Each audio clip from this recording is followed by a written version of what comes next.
Horror story वाला incident, horror experience आप बोल सकते हैं।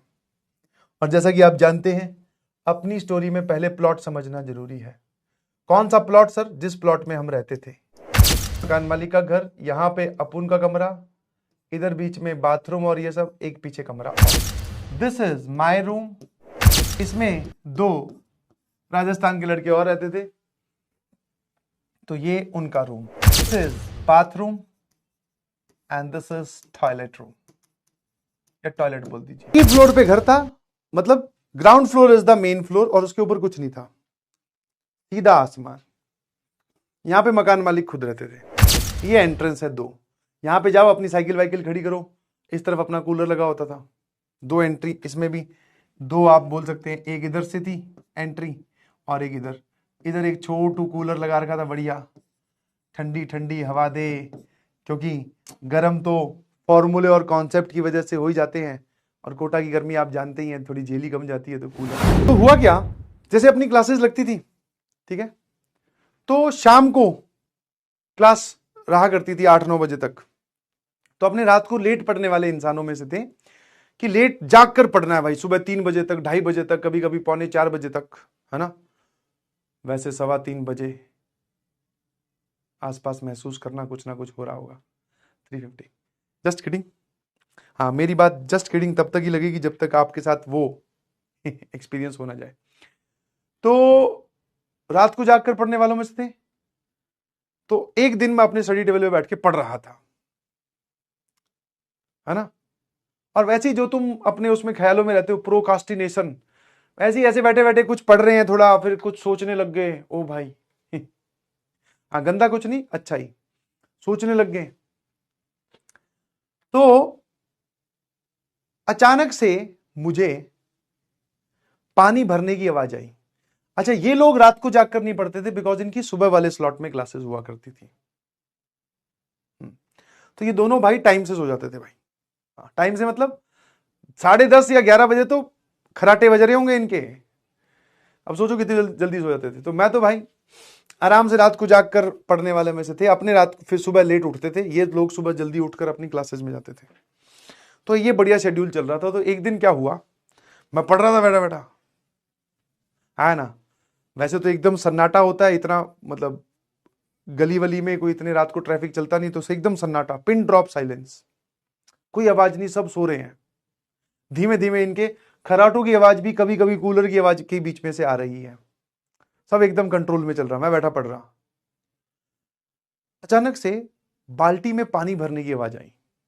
और आप फील कर सकते हैं कि जब आप नल इतने ऊपर लगा हो, पुराने जमाने के घर थे जो हाउसिंग बोर्ड के होते हैं, नल इतना ऊपर लगा हो और बाल्टी नीचे रखी हो, जब आप उसमें टूटी चलाते हो तो बहुत तेज पानी की आवाज आती है भाई। तो पानी की आवाज आई बहुत तेज। आए, मैं गया यार ये कौन है, ये रात का शिकारी कौन है जो अब नहा रहा है। मैं अपने रूम से निकला, बाथरूम में गया, और टॉयलेट में तो कहीं जाके देखना था। मैं कहा फिर भी क्या पता चला पानी यहां से उठाए यहां ना आ रहा हो। अपने अपनी इच्छाएं होती है, अब क्या बोल सकते हैं, है ना। तो मैंने देखा, मैं देखता हूं कुछ नहीं, एकदम बंद है, कोई आवाज नहीं आ रही। मैंने कहा यार बहुत बढ़िया, ठीक है। वो थोड़ी थोड़ी शुरू शुरू में आवाज आई थी, आपने उसको टाइम लिया प्रोसेस करने में, इतने में वो पानी भर गया होगा, बंद होगी। बाथरूम में जाके देखा बाल्टियां वाल्टियां सब खाली। मैं आई बिलीव कुछ ना कुछ गड़बड़ हुई है। अपने आप को समझाया कि बेटा देख, सवाल तो तुझसे अभी भी सॉल्व नहीं हो रहे, और तू प्रोकास्टिनेशन में टाइम वेस्ट क्यों कर रहा है, सो के एनर्जी बटोर ले। तो अपने सो गए। सोने का एक कारण अपने आप को मैंने ये समझाया, दूसरा कारण आप समझ गए क्या था। मैं कहा इससे पहले कि कोई स्टडी टेबल पे ही आके बैठ जाए, बोले बता क्या पढ़ रहा है, तो समस्या ज्यादा गंभीर हो जाएगी। सो जाते हैं, सो गए। अगले दिन सेम सिनेरियो, सेम वही, फिर पानी भरने की आवाज आई। मैं कहा यार ये कौन है जो पानी का सप्लाई, कौन है ये, पानी चोरी कौन कर रहा है, ठीक है। मैं फिर उठा, फिर बाथरूम में गया, टॉयलेट में गया, दोनों जगह फिर कुछ नहीं था। मैंने कहा भैया एक काम करते हैं, ये लगता है कान बज रहे हैं मेरे, कहीं कान में पानी तो नहीं भर गया, ये कानों में से ही पानी की आवाज आ रही है। अब अगले दिन दोपहर के वक्त जब ये लोग अपनी क्लास से आ जाते थे और मैं अपनी क्लास में जा रहा होता था, उससे पहले हमारे पास में 1.5-2 घंटे होते थे। थोड़ा वो जानते हैं आप, इधर उधर की जो बहुत बड़ी बड़ी डिस्कशंस करनी होती है, जिसकी बगैर दुनिया चल नहीं सकती, है ना। क्या हुआ, कैसे हुआ, अरे भाई ये तो बहुत, वही सब अपनी मंडली, छोटी सी एक मंडली जमी थी इनके कमरे में कि मैंने बोला, मैं यार रात को पानी तू भरता है क्या? वो बोला पानी बोले मैं जो पानी पी के सोता हूं वो खाली करने के लिए नहीं उठता कभी रात को, अलग से कहां से भरूंगा? मैं ये बात भी सही है, तुम तो घोड़े बेच के सो जाते हो। फिर से बोला क्या बात हुई? मैं कहा यार रात को ना पानी भरने की आवाज आती है। हाँ, बोले आ रही होगी तो उसमें क्या है? मैं कहा नहीं बहुत तेज और ऐसा लगता है अपने बाथरूम में कोई पानी भर रहा है। बोले ऐसा कहा? मैं कहा हाँ। बोले कितने बजे आती है? मैंने कहा 3 बजे के बाद ही आती है, 3 से लेकर 3:30 बजे के बीच में कुछ, यही एक अप्रोक्सीमेट टाइम है। तो पहले तो दोनों भाइयों ने मना कर दिया, बोले इसको तो वेरीफाई करने के लिए 3 बजे तक जागेगा कौन? तो मैंने कहा तुम टेंशन ना लो, तुम सो जाओ अपना टाइम से, तुम आधी नींद क्या पूरी नींद तो तुम्हारी हो ही जाती है, 5 बजे वैसे ही उठ जाते हो। तो मैं क्या करूँ, तुम्हें 3:30 बजे करीब जगा दूंगा, फिर अपने देखेंगे कि ये खेल चल कहाँ रहा है। बोले ठीक है। ऐसा बहुत हाथा जोड़ी करने के बाद में ये माने, है ना।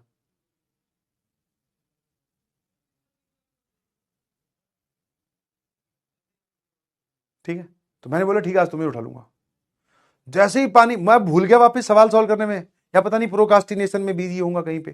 ठीक है, तो मैं भूल गया उनको उठाना। फिर मैं वापस से, मैं देख रहा हूँ अकेला, मैं गया तुरंत, जैसी पानी भरने की आवाज आई मैं गया सट से भागता हूं, मैं भाई उठो पानी भरने की आवाज आ रही है।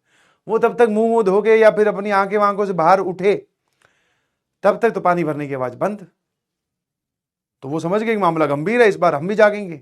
अगली बार भैया इनको 3 बजे तक जागता रखा मैंने जाग जाओ, पढ़ाई करो। हाँ, रात को जाग कर पढ़ाई करने का मजा ही अलग होता है, कुछ थ्रिलिंग एक्सपीरियंस होगा। एक बार मैंने इनको जाग के रखा, बोले इनको भी सुनी। मैं कहा कैसा लगा? बोले हाँ। ये भी चेक कर रहे भाई, बाथरूम टॉयलेट सब जगह देख रहे हैं। पानी भरने की आवाज एक बार आती है, उसके बाद में आती नहीं है, और रात को 3 और उसी टाइमिंग के बीच में आ रही है।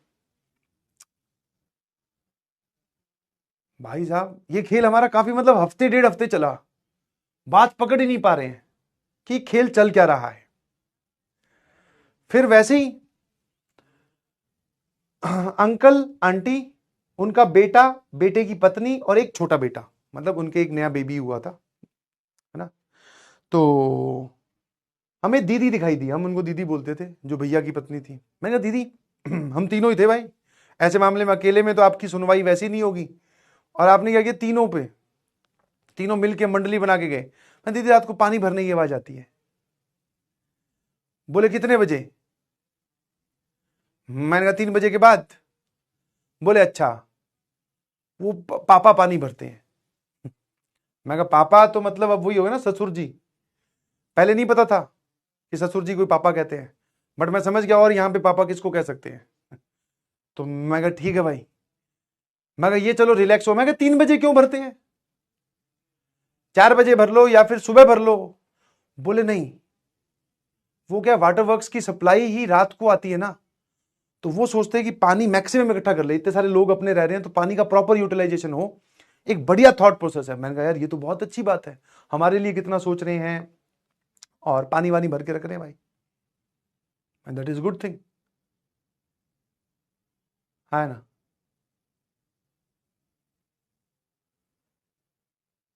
क्या मेरी बात समझ गए, है ना। मैं कहा ये तो बढ़िया चीज है, अपने ऐसे ही परेशान हो रहे थे आपस में, मंडली भी एकदम भाई रिलैक्स्ड, फालतू सी चीज को लेकर सोची जा रहे हैं। देखना यार क्या दिमाग है। मैं कहा वही डाउट वाउट, ऐसे एक बार आपके दिमाग में कुछ बात डल जाए, फिर आपका दिमाग उसको एग्जरेट करके, क्या होता है, बढ़ा चढ़ा के सोचता है। तो ये अपनी क्लास चले गए, मैं अपने रूम में चला गया, बात एकदम सही, डन डना डन डन चलता रहा, एकदम सिचुएशन कंफर्टेबल। और यहां से अब घड़ी जो कहानी है वो एक भयानक मोड़ लेती है। अब आया दिन किराया देने का।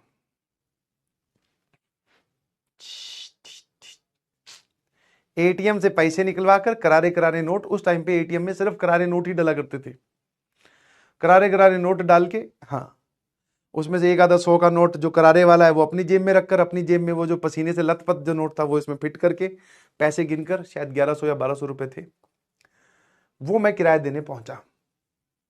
तो दीदी मेन हमारे साथ डील करती थी। दीदी भैया अगर कभी होते तो, पर दिन में भैया ऑफिस जाते थे तो भैया होते नहीं थे।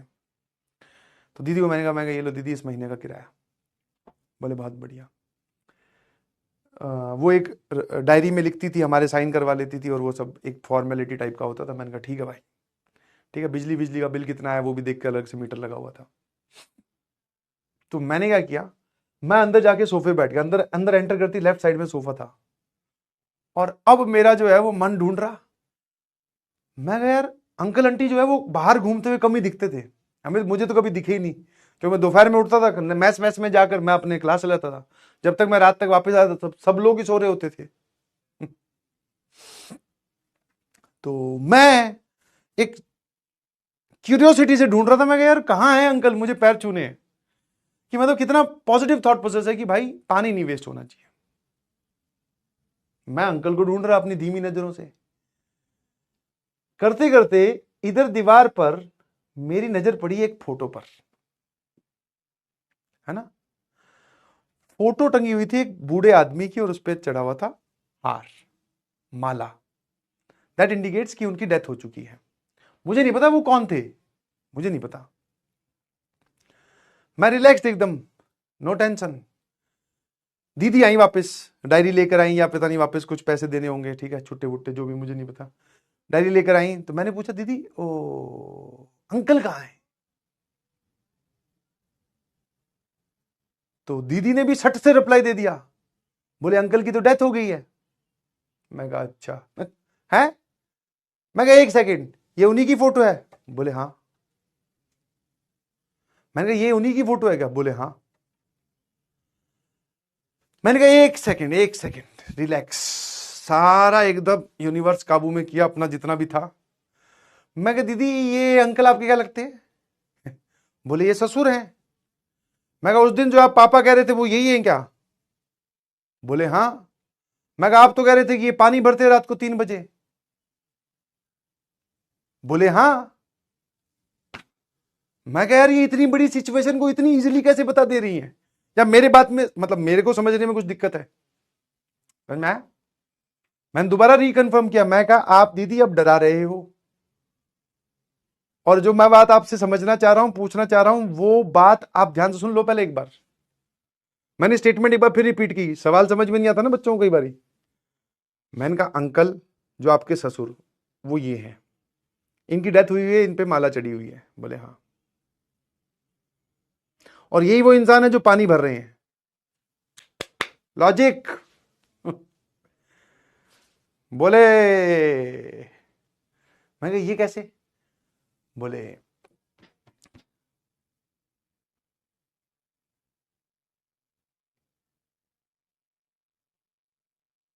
मैं इसको एक्सप्लेन तो करूं, ये मैच नहीं हो रहा है भाई, और इधर पसीना आ रहा है बहुत सारी जगह पे। फिर दीदी बोली कि हाँ वो उनका जो भी है, अंश बोल दीजिए, आत्मा बोल दीजिए, वो इसी घर में अभी भी है, और वो हम सबका ध्यान रखती है, प्रोटेक्ट करती है, बहुत ही पॉजिटिव है। और वो जो ये घर के छोटे मोटे काम है, पानी भरना, जो उनकी पुरानी आदतें रही हैं, तो वो उसको करते रहते हैं, हम लोग नहीं छेड़ते हैं कुछ भी। मैं कहा ये बात आप हमें कब बताने वाले थे? और मैं कहा आप कह रहे हो इसी घर में है। मैं कहा अंकल अपने दोनों के बीच में तो नहीं बैठे कहीं पैसे गिन रहे हो? ये मैं मन ही मन में सोच रहा था। भाई साहब सिर्फ इतना ही दूर गया हूंगा, कमरे के अंदर भी नहीं गया, साइकिल की चाबी उठाई, लॉक उठाया, सट से ताला लगाया, साइकिल लेकर सट से बाहर। ये काम था सुबह का। बाहर वेट कर रहा हूं। मैं कहा वो दोनों भाई आएंगे, उन्हीं के साथ अंदर वापस घर में जाएंगे, अपने नहीं जाएंगे भैया वापस। मैं अंकल कहीं मेरे से आ जाएं तो पूछ लें। बोले सुना क्या याद किया केमिस्ट्री में? सिचुएशन जीडी वीडी हो जाएगी। मैं कहा भैया ये दोनों आए, इनको सारा माजरा समझाया। मैं कहा ये है कहानी। बोले ऐसा हो ही नहीं सकता। मैं कहा एक तो तुम लोगों को भाई साहब प्रूफ बहुत चाहिए। मैं कहा जाके जब पूछ ले, जाके पहले फोटो देख लेना। इन लोगों ने बात को कंफर्म करने की कोशिश की। इनको भी यही दोनों भाइयों में से एक भाई चला गया जिसको ज्यादा खुजली थी पता करने की। वो भी ऐसे ही आया था लाल मुंह के साथ, और भी चीजें लाल हुई होंगी, मुझे नहीं दिख रही थी, बट मुंह मुंह दिख रहा था। बोला हाँ यार बोल तो सही रहा है। मैं कहा मैं जा रहा हूं क्लास यहीं से ही, हाँ अपने कमरे में तो जाऊंगा भी नहीं, और जाऊंगा तो तुझे साथ लेके जाऊंगा। बैग उठाया, क्लास गया, शाम को वापस आया। मैं कहा भैया ताजा ताजा किराया दिया है, यहाँ पे तो रिफंड भी नहीं मांग सकते, कहीं अंकल बीच में आ गए तो बोले काहे का रिफंड। मैं कहा अपने तो खाली कर रहे हैं, तुम लोग देख लो भाई, यहाँ पे बाल्टियां बाल्टियां भरी जा रही है, किसी दिन तुम्हारी बाल्टी उनके हाथ लग गई और भर दी तो फिर तुम ही संभाल लेना। तो मैंने कहा भैया अपने कल सुबह गायब हो रहे हैं। हाँ, और जब वापस कोचिंग जा रहा हूं तब भी घरों के बाहर टूलेट टूलेट देखता हुआ जा रहा हूं। और अंदर जाके पूछ भी ले रहा हूं भाई साहब यहाँ पे कोई, जितने लोग हैं सबके सब अवेलेबल है ना, कोई एक्स फॉर्मेट में तो अवेलेबल नहीं है। पता चला कि हाँ, जहां से बच के आए वो चलो अंकल फिर भी ठीक थे, दूसरे वाले पता चला और खड़ूस निकल जाए। तो हम लोग यहां से भैया, मैं तो उसके अगले दिन ही गायब हो गया था। ये एक दिन रुक कर दोनों भाई, रात को सोना भी नहीं कमरे में हुआ, एक रात तो बितानी थी ना, अगले दिन गायब हुए थे। एक बेड पे तीनों ऐसे सो रहे हैं, नींद किसी को नहीं आ रही। और ऐसा डर लग रहा है कि अंकल कहीं साइड में तो नहीं बैठे हैं, एक तो इनविजिबल हैं, दिख नहीं रहे हैं, गायब।